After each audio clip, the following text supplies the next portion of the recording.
10ஆம் வகுப்பு இயல் 2 முல்லைப்பாட்டு என்ற பகுதியில் இடம்பெற்றுள்ள விருச்சி அப்படின்னா ஏதேனும் ஒரு செயல் நன்றாக முடியுமோ முடியாதோ என ஐயம் கொண்ட பெண்கள் மக்கள் நடமாட்டம் குறைவாக இருக்கும் ஊர் பக்கத்தில் போயிட்டு தெய்வத்தை தொழுது நின்று அயலார் பேசும் சொல்லை கூர்ந்து கவனிச்சிட்டு இருப்பாங்க.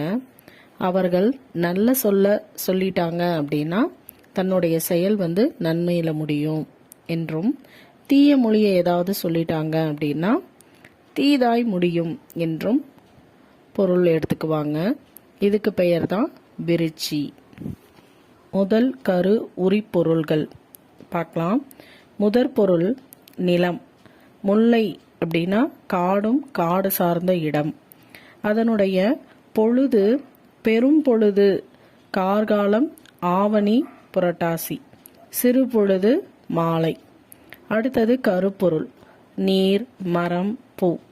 நீர் குறுஞ்சுனை நீர் காட்டாறு, மரம் கொன்றை காயா குருந்தம், பூ முல்லை பிடவம் தோன்றிப்பூ.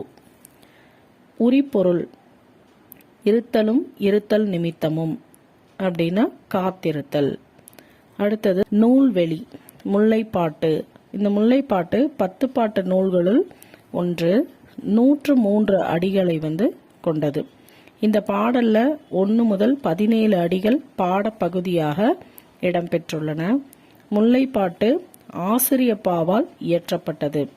முல்லை நிலத்தை பற்றி பாடப்பட்டது. 10 பாட்டில் குறைந்த அடிகளை உடைய நூல் முல்லைப்பாட்டு.